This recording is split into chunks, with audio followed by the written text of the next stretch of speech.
जिल्ह्यातला आमदार असेल, खासदार असेल, जिल्हा परिषद सदस्य असेल, ग्रामपंचायतीत अनेक सदस्य आहेत, सरपंच आहेत, यांना तुम्ही विचारलं का? मग लोकशाही फक्त नुसती कागदावरच आहे का? हा रस्ता कुणासाठी, कशासाठी? एका बाजूला समृद्धी महामार्ग ओस पडलाय आणि त्यामुळं आम्ही हा रस्ता जर आमच्या गोगावपासून पुढे जर गेला तर माणसं आम्हाला मासं जसं पकडतात जाळ्यात तशा पद्धतीने मेलेली माणसं गोळा करावी लागतील. इतका मोठा महापूर येईल, अशा अनेक प्रश्न आहेत. पर्यावरणामुळे एका बाजूला झाडाचा इतका ऱ्हास होणार आहे, ती झाडं तुटणार आहेत, ती झाडं तुम्ही कशी लावणार? त्याचबरोबर सागरेश्वरसारखं अभयारण्य तुटणार आहे. अशा अनेक गोष्टी आहेत आणि हे कायद्यात कुठलंही नाही. 2013चा हायवे ऍक्ट काय सांगतो त्याचा अभ्यास पोलीस प्रशासनाने करावा.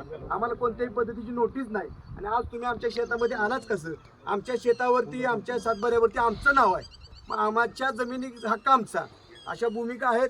11 एकर, 15 एकर ज्यांच्या 20 गुंठ आहेत त्या सगळ्या गेल्यामुळं भूमीहीन शेतकरी होणार आहे. शेतकऱ्यांचा आत्महत्यांचं प्रमाण वाढणार आहे. आपण एक संवेदनशील प्रांत अधिकारी विभागाचे आहात, तहसीलदार साहेब तुम्ही आहात, पोलीस प्रशासनाचे PI साहेब आहेत. त्यामुळे लोकभवनाचा उद्रेक तुम्ही कळवावा. अन्यथा आंदोलन आतापर्यंत 1 महिना सातत्यानं साहेब करतोय. तुम्ही या ठिकाणी आत्ता आलाय, तुमचं खरं तर सर्व संघर्ष समितीच्या वतीने आभार मानतो. परंतु या ठिकाणी हा जो काही घाट गाठलाय मोजणीचा तो या ठिकाणी थांबवावा. अन्यथा सांगली जिल्ह्याला क्रांतीचे नाना पाटलांची, भगतसिंगांची परंपरा आहे, आंदोलन अधिक तीव्र या ठिकाणी होईल. आज आम्ही फक्त तुम्हाला अगदी तुम्ही सुद्धा शेतकऱ्यांची पोर आहे, पोलीस प्रशासन असेल, महसूल असेल, ती सुद्धा आमच्याच कुटुंबात आहेत. परंतु तुम्हालाही ना इलाज होतो हे आम्हाला दिसतंय.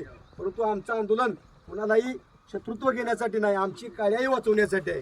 त्यामुळं आम्हाला ज्या ज्या काही भूमिका घ्याव्या लागतील, प्रसंगी आमच्या रक्ताचा शेवटचा थेंब जरी इथं पडला तरी आम्ही आमच्या काळ्या आईसाठी त्या ठिकाणी मागं पडणार नाही. बरोबर का? त्यामुळे अशी भूमिका आहे. इथं शेतकरी कोणताही स्टेजवर बोलू शकत नसतो. त्या पद्धतीनं शेतकऱ्यांची भूमिका घेऊन इथली सगळी शेतकऱ्यांची पोरं शेतकरी पुत्र म्हणून पुढे आलेले आहेत. आंदोलन हे महाराष्ट्रात एक वेगळ्या पद्धतीचं आयडॉल ठरेल.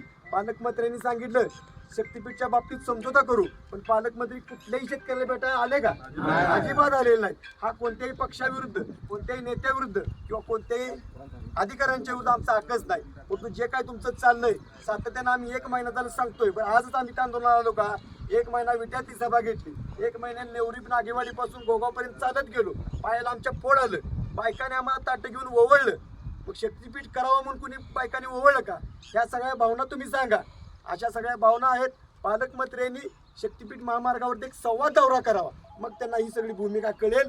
अगोदरच शासनावरती 9 लाख कोटीचं कर्ज आहे आणि आता जर तुम्ही 1.5 लाख कोटी रुपये कर्ज वाढवणार असेल तर आम्हाला आमच्या पैशाची काळजी आहे, आम्हाला आमच्या सरकारची काळजी आहे. म्हणून आम्ही सरकारच्या बाजूने सुद्धा आंदोलन करतोय.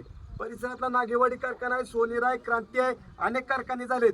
या ठिकाणी 25-30 हजार एकर जमीन आमच्या परिसरात जाण्यानंतर परिसरातले 2 साखर कारखाने बंद पडू शकतात.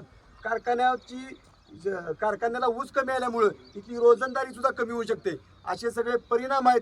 त्यामुळे शक्तीपीठ हा काय फक्त जमिनीपुरता मर्यादित नाही, तो आमच्या अस्तित्वाचा प्रश्न आहे. महापुरामुळं मरणारी लोक बघा, पोलीस प्रशासन आणि महसूल प्रशासन आणि सगळं प्रशासन कमी पडेल त्या ठिकाणी मदत करायला. असा सगळा अभ्यास आहे. आम्ही गेले 1 महिना झालं